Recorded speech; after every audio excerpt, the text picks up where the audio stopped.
I was very fortunate to spend nearly 14 years in the Senate working as a politician.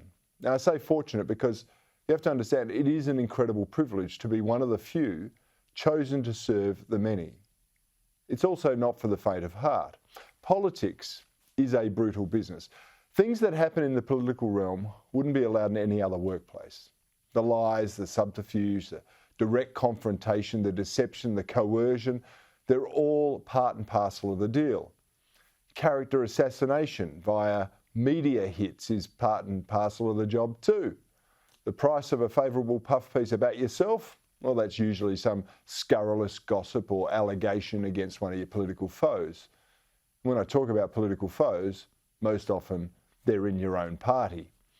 Now, my personal lack of puff pieces show I didn't play that game particularly well, but some of the cockroach-like political survivors spend much of their time trading this currency of colleagues as a means of getting ahead.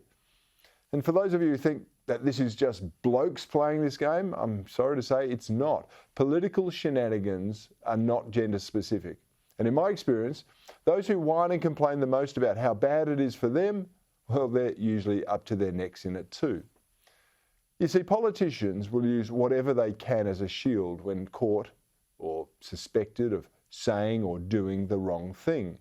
They'll hide behind their gender or their sexuality, their race, their history. They'll claim to suffer a mental health issue or use their spouses or children as shields to deflect blame whenever it suits them. And among the many occasions I saw that in action, perhaps one of the most notable was when Greens Senator Sarah Hanson-Young took her child on a whale-watching boat cruise holiday at taxpayer expense. Her excuse then was that she was looking after her sick daughter, all of course while guzzling oysters, taking selfies and spotting whales. And when caught out, Hanson-Young said, quote, "As you know, I'm a single mum and I take my job really seriously. We had 2 days of meetings and consultations booked in, and rather than sending my sick daughter for school or cancelling those trips, I did both." All right, well, I don't know how many others would take their sick child to meetings as an excuse for a nice cruise to see whales, but perhaps you might see it differently. To be perfectly fair though, not all politicians are chancing their arm on the taxpayer's purse. At least they weren't when I was there. When I started, there were some really top-shelf political operators who genuinely did what they did for the good of the country, not for the good of themselves. I think of John Howard and Peter Costello, both in that bracket. So were John Anderson and Tim Fischer from the National Party. We had ministers who genuinely wanted to make changes to broken systems, and they were on both sides of politics. It's no secret, but we don't talk about it enough. Some of the greatest outcomes are achieved when working with those on the opposite side of the political divide who also really believe in what they're doing. But of course, there are plenty of plotters in politics too. They were, or should I say they are, at best capable of being mid-level managers in medium-sized businesses, and politics has pushed them way above their capacity.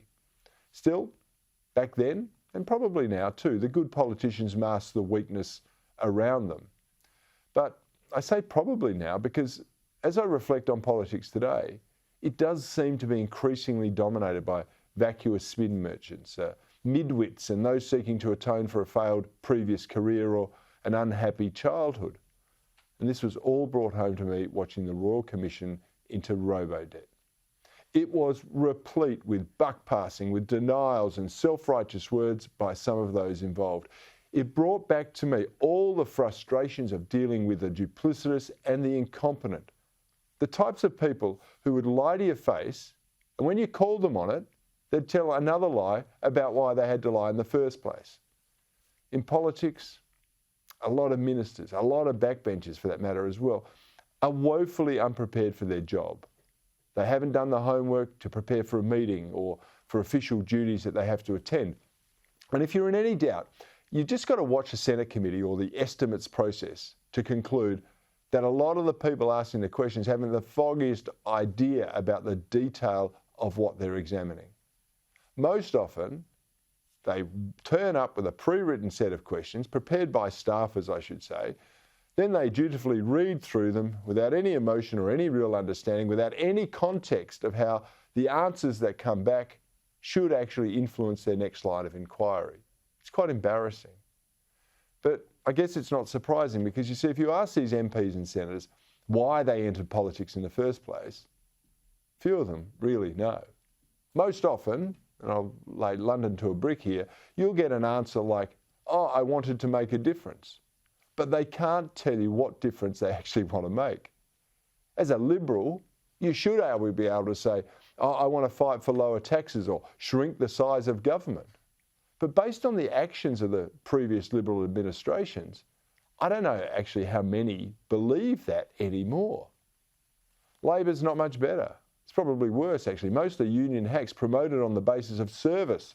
And you've done your time in the union, now let's put you in the Senate.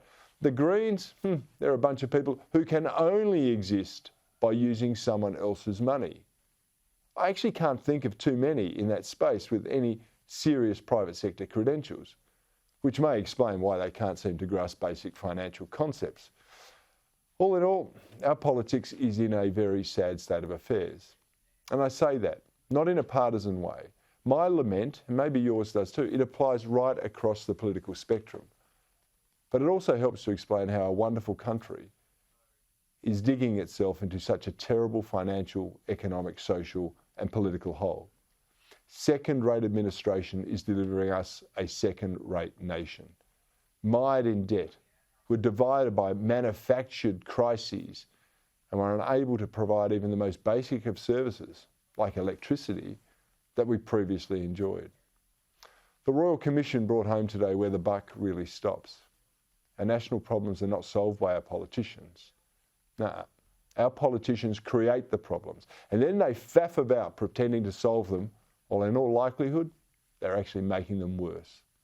If we're truly to unleash the full potential of this country, we need more than mid-level managers running the show in Canberra.